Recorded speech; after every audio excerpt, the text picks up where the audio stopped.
Hey, what's going on, guys? Ace Trainer John here. And over the past couple of days, and even since the past week, since Trials has launched during Season of the Chosen, I've noticed that the community has sort of imploded on itself regarding Trials. And so today we're going to talk about why this is happening, what problems still remain with Trials, and how I would fix Trials. But before we jump into this discussion today, I ask that if you want to keep up to date on all Destiny 2 news, information, leaks, tutorials, and more, hey, go and subscribe to my channel. Otherwise, let's jump into it. So if you haven't been paying attention to social media the past couple of days, the flawless reward for Trials this weekend was the Igneous Hammer, which is a 120 RPM hand cannon with some spicy perk rolls, as well as some spicy stats as well. Overall, 10 out of 10 hand cannon would recommend. Anyways, the reason why this hand cannon ended up sparking controversy on social media is because it was the flawless reward, and flawless, unless you're able to get very lucky like me, where I was able to get very bad people every single match, flawless is almost impossible for anyone with less than like 1.5 KD, I'd say, 1.7, somewhere in there. So anyways, with that being noted, that it's practically impossible for the average person to go flawless, a lot of people, despite that, still tried to hop into Trials, and it sort of reawakened that discussion we had a month ago about how terrible PvP is right now, and more importantly, how terrible Trials is in its current state. So with that being said, let me go ahead and explain from the perspective from a person who's, I guess, very good at Trials. I don't know,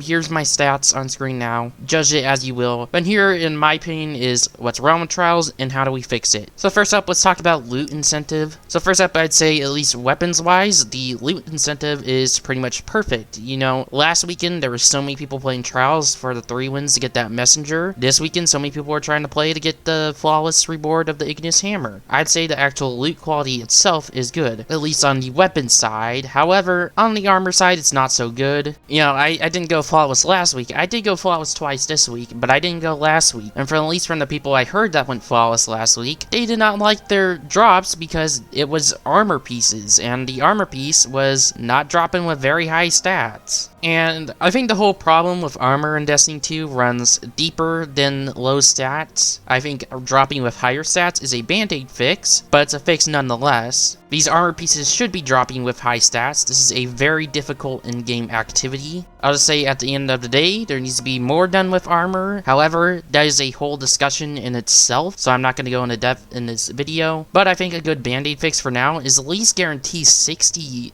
base stat at the bare minimum. I would be absolutely crushed if I went flawless last weekend and I got handed a chest piece with a 53 base stat roll. That would be absolutely horrible. But anyways, also in the loot department, we need to talk about loot quantity, because it is not good. Now, currently at the moment in Destiny 2, you only get 1 loot drop from the 3 wins, the 5 wins, and the 7 wins, while you can go ahead and farm the flawless reward. After you acquire the 3, 5, and 7 drops once, then it will drop a slightly bigger amount of coins than you normally get. Usually you only get 1 coin per dub, but I think it goes up to 5 coins at like the 3 wins, and it, up from there, I'm not sure. Now keep in mind, if you'd like to continue grinding random rolls for gear that you have already acquired without having to go flawless, you have to get it via tokens. A total of 20 tokens. The problem with this is you only get 1 token per win, unless you're at the 3, 5, and 7 win marks. Also, you get 1 token from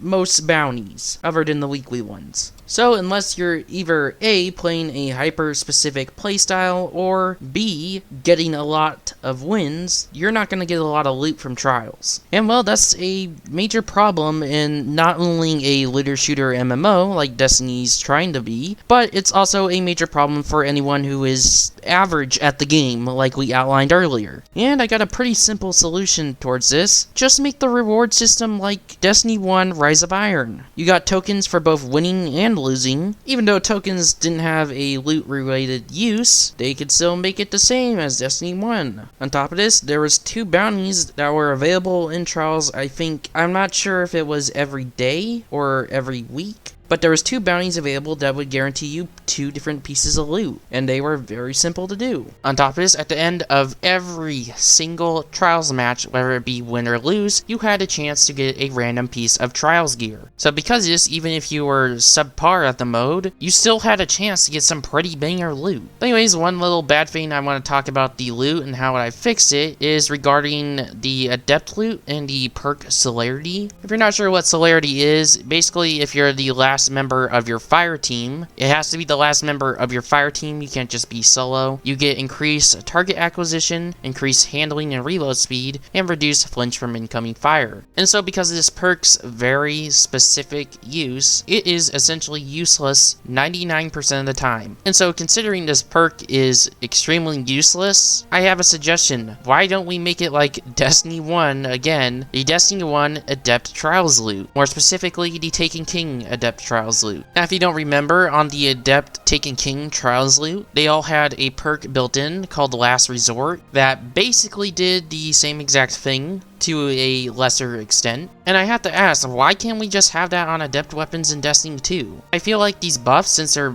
useless 99% of the time, it wouldn't be that big of a deal to have these built in on Adept weapons. On top of this, it would make Adept weapons overall more valuable. Because currently at the moment, Adept weapons, all they are weapons with additional stat boosts on their masterworks, as well as the ability to slot some extra mods. I feel like if every Adept weapon had Celerity built in, and they made it so Adept weapons physically couldn't roll with Celerity, so that way it would flawless loot not feel as bad if you didn't end up getting the roll that you wanted. Anyways, moving on, let's go ahead and talk about cheaters briefly.